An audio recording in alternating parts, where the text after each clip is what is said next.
Hello, everyone. We are so excited today. We have Dr. Val Brown with us.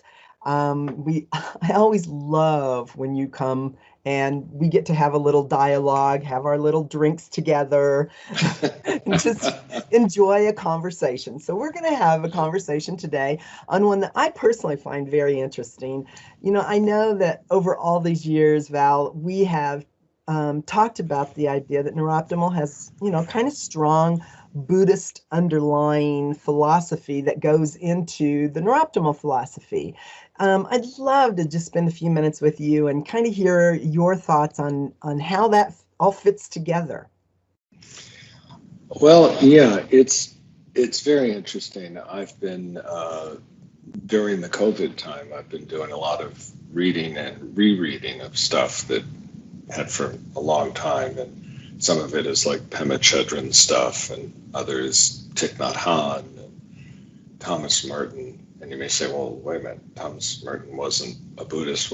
Well, but he was part of this group. I mean, there was a core group that was Martin Luther King, Thich Nhat Hanh, Thomas Merton, and I think there was a fourth, blocking on who that was. But their point in being a group together was just, we use different language, but it's all the same. There's nothing different here. Yes. And Thomas Merton got a lot of grief for that, because this was the early 60s. So in any event, what's the point of that? Well, the thing about Buddhism, I think, is misunderstood. I don't even like to use the term Buddhism, because that makes it sound like it's a thing, like, Cartesianism or Cartesian thought, or, okay, I kind of get it, but it's a living experience. It's a living practice. And practice there doesn't mean you do it till you get good with it. It means how you do everything, or how you intend to do everything, because we don't ever do it completely. And different aspects of it get magnified or extended or highlighted in various ways. So recently, over the last 30, 40 years, whatever, mindfulness has started to come to the fore. And I personally am not like that term, because what the Buddhist community means by mind is quite a bit different from what Western communities mean. Mm-hmm. And so it's led to a lot of confusions.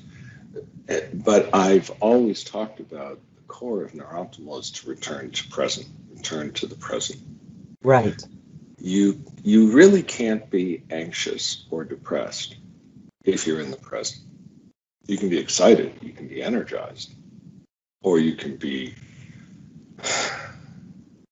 defeated or feel that way in the moment. But you can't be depressed. That's an ongoing, abiding kind of identity construct, and so return to present is the foundation of Buddhist practice, Buddhist orientation to life, because that's the only place you're alive. The rest is illusion. So we talk about planning for the future, but it's planning that you're doing now. And if you talk to any really experienced military planner, they'll always agree with Patton's comment that any battle plan survives for about 5 minutes. It's like, you have to expect that it's just going to fall apart, and be prepared for that. That's the whole point. That was part of the brilliance of folks like Patton or like Ulysses Grant, that they were just in the moment. They saw what was happening. They could anticipate where things should go, but where it should go now, because of what's coming or what might come, or position. And as that positioning is happening, it induces changes in the field. That's all very Buddhist. You're in the present. How come things like the tea ceremony are so important? Because you're fully there. You're not thinking about, I have to walk the dog when I get home, don't I? Or, yes. Did I really wash those dishes? Or are they still in the sink? Or, Did I turn the stove on? Did I just, yeah, right. And it's not like somehow you're a bad person if you have those thoughts. It's not. It's, oh, I'm having that thought. Come back to present. Right. And even putting words to it like that is already putting legs on a snake, as the Zen folks would say. That's already doing too much. Right? So breathe in, breathe out. Well, I like to reverse that, because you breathe out fully and allow yourself to notice that the universe fully supports you. I love that. I learned that very early on from you. And it is remarkable how that changes the way you start breathing and your Yes, intention for breathing even. You let it all go and your lungs will only take in what it needs and can take in. that's I right. just think that is fabulous. And that dovetails to a lot of other things that are central to Buddhist psychology and why Buddhist psychology is so foundational. We create, extend, and nurture our suffering because of the stories we tell ourselves that take us away from the present. Interesting. Now you're talking about Buddhist psychology. I think a lot of trainers believe Buddhism, Buddhist philosophy is really a religion. And therefore they almost feel as though it's against their Christianity or it's against, their Judaism or whatever it is that they are involved in. They don't always feel like the two work together well. It's interesting, and actually that's one of the reasons I don't like to don't like to use the word Buddhism, Yeah. because that kind of implies that it's some organized religious practice. Yeah. I think that was part of the reason that Thomas Merton was so compelled to be so active a part of this group with Thich Nhat Hanh and Martin Luther King, and why Martin Luther King was so committed to being directly involved with Thich Nhat Hanh. Thich Nhat Hanh's order when he was first ordained, when he was in Vietnam, was the same order of the monk who immolated himself in protest of the Vietnam War. And of course, ultimately, Thich Nhat Hanh had to leave the country. He is at present, as far as I know, still alive, but he's returned now with working that out with the Vietnamese government to live out his last years, days, whatever, in the monastery where he was first ordained. It's in Hue, right on the border of what had been south and north. But both Martin Luther King and Thomas Merton said various things like, it's the Buddhist practice that makes me a better Christian or Catholic. And in the end, it's not different. Right. And that's very difficult for a lot of people to understand because, in my opinion, in my experience, their beliefs are tied up around what the practice is. And if you allow yourself to look at the belief structures as guides or as signposts maybe, or as footsteps showing where someone had gone before and the way they talked about it, then it becomes very different than, no, this is what's absolutely literally true. And when folks bring out the this is what actually happened, that's when you got a belief going on of some sort. Yeah. Because unless you were there, and even if you were there, the classic Eastern story is the blind men with the elephant. And it was originally 4 blind men because it relates to a fundamental premise of Buddhist philosophy, Nagarjuna and his 4 points. The reality for the Buddhist orientation is that truth is the interpenetration of all perspectives. Whereas in the West, something it either is true or it's not true. Right. Well, that's borderline phenomenology. You're either with me or you're against me. Okay, there are times where that's true. But those are the times that stand out because they're so untrue almost all the time. What does it mean to be with me? Does it mean that I have to slaughter these innocent children? Then I'm not with you. Yeah. Right? So, what's the truth? It's that isn't to say, yeah, it's all relative, whatever, Yeah, we all lived through the 60s, those of us who survived. And it's not that. It's a very different thing. It's a respectful sort of saying, okay, how come it, I had a friend in the martial arts community who was very interesting guy in many ways. He was Army intelligence during Vietnam for some of that time, and then was at FEMA for quite a while. But he had a wife. His wife was German, and he had met her when he was overseas in Germany. Mm-hmm. And I remember talking to her at one point and just saying, help me understand, because I don't remember exactly. I think her father was a major in the SS. Something like that. And so how do you understand? Because you have to think at some level that what he was doing, he thought was the right thing. And I'm asking, I asked her in the sense of, I want to understand, because I'm sure that that's what most would have said. And we can look at them from the outside and go, oh God, these were horrible, terrible people. Okay. And yet, nobody gets up in the morning and says, how can I be really horrible, terrible today? Right. Everything I do. There's some fundamental commitment. So what does all that have to do with Buddhist psychology and the core of NeurOptimal? It's all about returning to the present. What's the present when I was talking to my friend's wife? The present is World War II has ended. The present is she's the wife of a very good friend of mine. And I know her. I've interacted with her. I stayed with them quite a bit. I want to understand her because I accept her. Doesn't mean I agree with everything. Just means that I accept. That's really what NeurOptimal is about. It's about, you're here. Well, I had a lot of trauma. Okay, you did. And the most important thing about that is not that you had trauma, but that you're here. Right. I just saw this thing that my sister sent me from a friend of hers.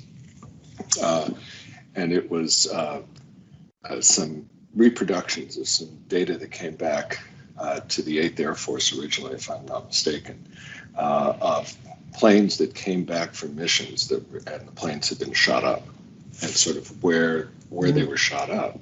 And of course, the appropriate people looked at that and said, oh, well, we better reinforce those areas, right? Because, bullets are getting through.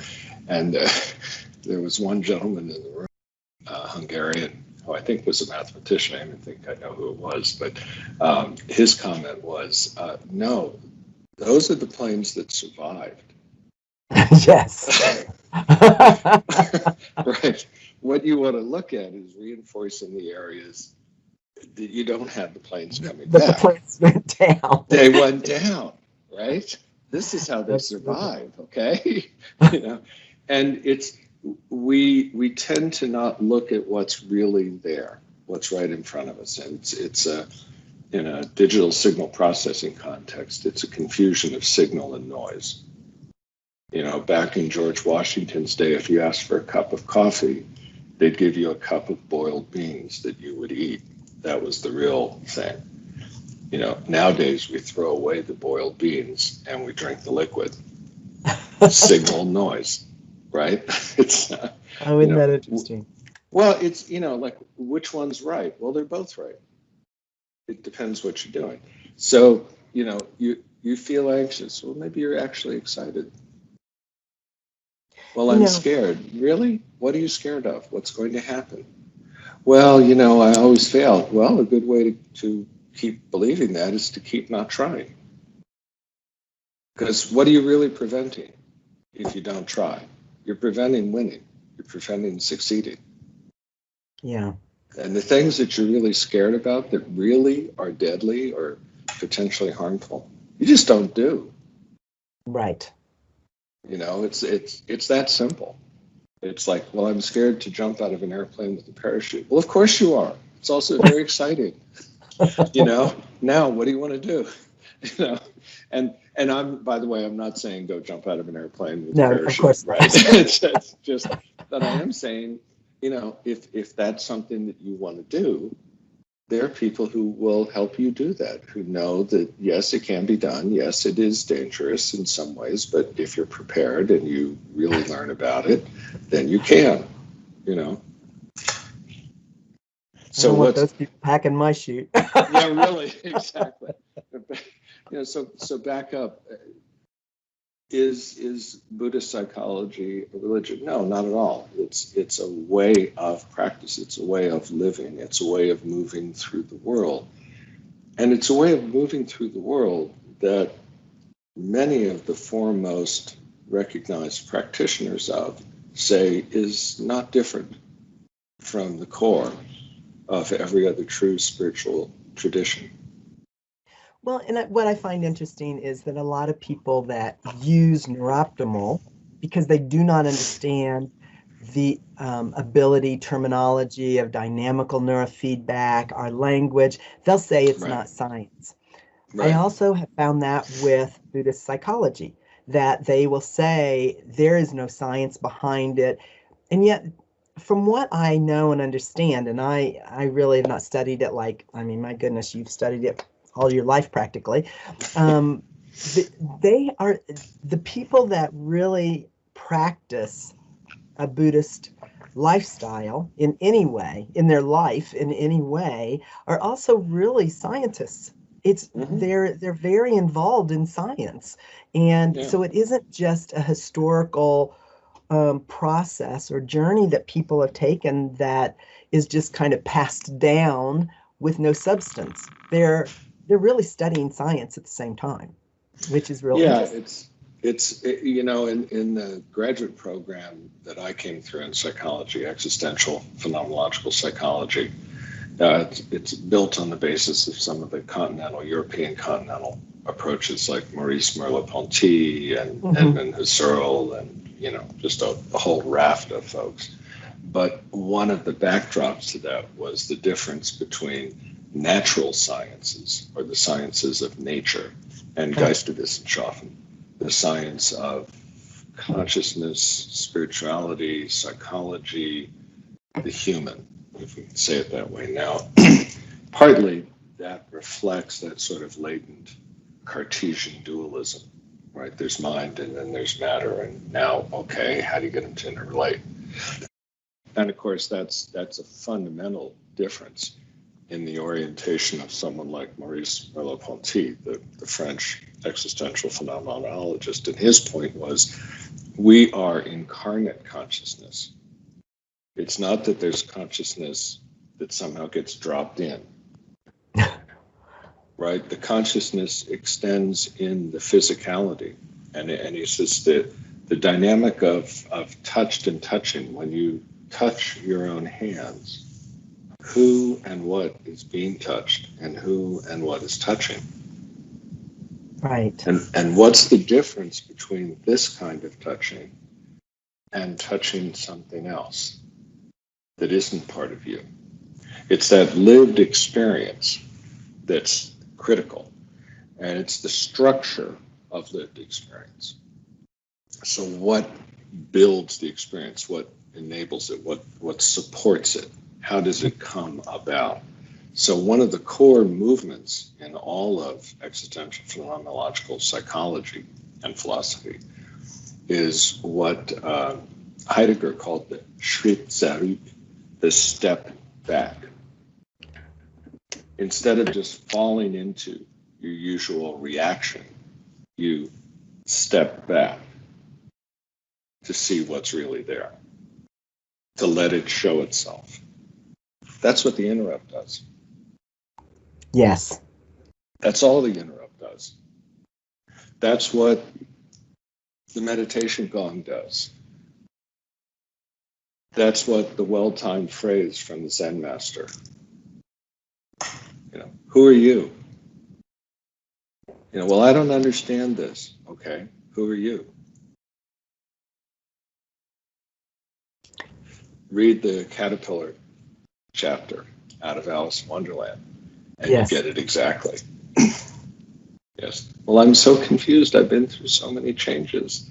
I don't really know who I am. Yes, that brings us right back to where we started. But who? You. Are you? I love it. That's the core of Zen practice and Buddhism.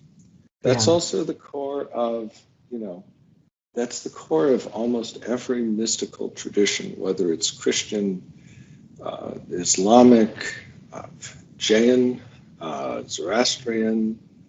Go through, and I apologize that I'm not off the top listing all of the ones that I'm aware of. It's, because I don't mean to say some are important and some aren't. They're different ways of expressing the same thing. And you see these kinds of splits happen over the years anyways. And I think it's part of the reason that it's so important that we keep putting out through our educational materials and all of our materials that the real core is this Buddhist psychological premise, which I can express in a lot of ways.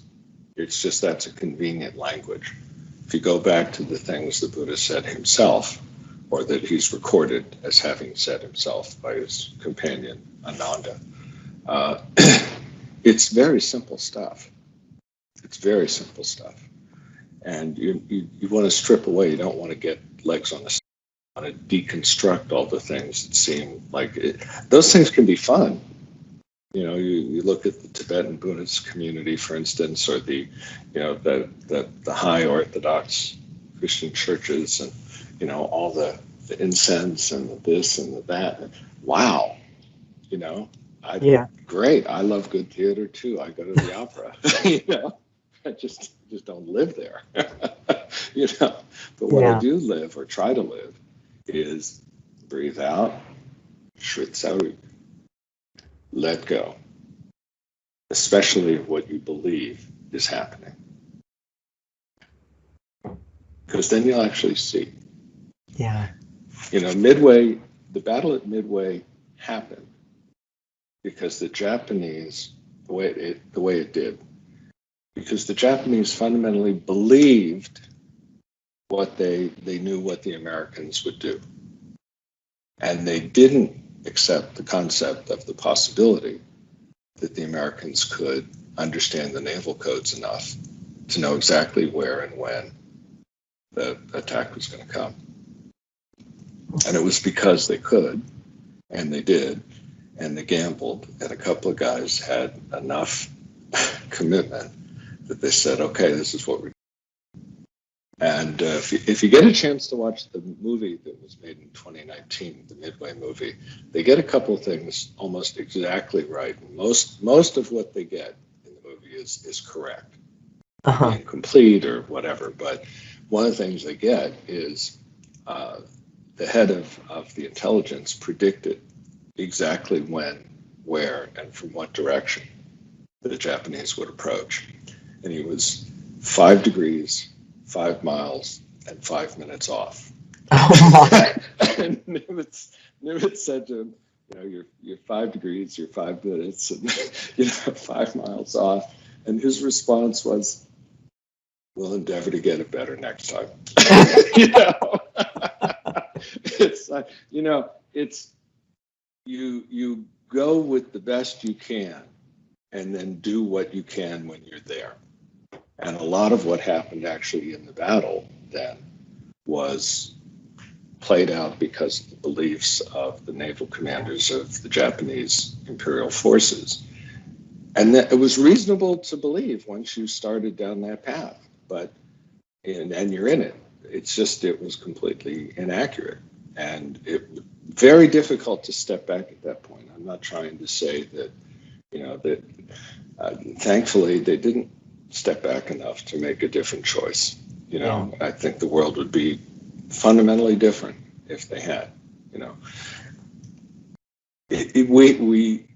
And that's another piece of sort of the Buddhist psychology underpinnings of NeurOptimal. We're not here to fix you. We're not here to give you something so you no longer feel blah, whatever that is, anxious, depressed, whatever, right? Instead, we're helping you to continually relearn what you and your central nervous system do moment to moment in life, and to do it cleanly, to do it as efficiently and effectively as possible, which is return to the present. You can't stay in the present. That doesn't happen, where our consciousness and our bodies are set up in ways that make that almost impossible. That's why I've always talked about return to present, because you find yourself off someplace. Okay, breathe out.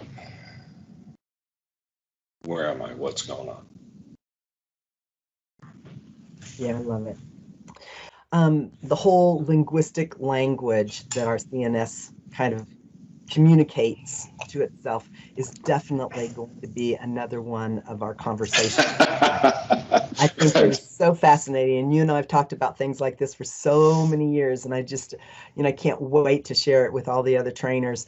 Val, for the end of us here right now, can you give everyone a book or two if they should want to learn more about Buddhist psychology that you have had, that you have enjoyed, and feel like that would be maybe a beginner's start or a good place to start? Sure. I think one of the best, because it is so practical in so many ways, is called Zen Training. It is, in fact, I have a copy of it not far away on my shelf, but the title is Zen Training, and I think it's Sakita Tanaki, but I'll give you the actual author. I don't want to get up and walk over. We'll make sure we have a link to it. Yeah. I think another one which is very good, but unfortunately, Zen Mind, Beginner's Mind, Shunryu Suzuki. It's a classic. And one of my favorite quotes from him is, when he's asked about things, frequently he would say, "Not always so." Okay. And, the beginner's mind, not always so. Really, it's the mind at the beginning. It's the mind when you step back and you're beginning again, because you've dropped what you think you know. Which is really kind of one of our subtle changes that happen with NeurOptimal. It's a fundamental change, and what makes it subtle is that it's so fundamentally intrinsic to human consciousness that we hardly even notice it. We notice that we don't have migraines anymore. We notice that, gee, I just went out into social gatherings and I haven't done that for years. Yeah. We notice those things because they're big. What we don't notice is, I just went through a whole series of things that I would have gotten really upset about. Yeah. Forgot to get upset. I'll have to keep that in mind. And I'll give you a list. There's some other ones too. I know we're sort of at the time here, so I don't want to take a lot of time. We'll make sure we'll come up with the whole list. Video. Yeah. There's some really good stuff. Some recent stuff and some classic stuff. Yeah. Excellent. Thank you so much. I love doing these with you, and I'll look forward to our next time that we get to sit and talk and me ask you silly questions and you answer them. Yes. Between two coffee cups, right? Absolutely. I love it. All right. Well, thank you so much, Val, and we'll talk again real soon. Yes. All right. Bye.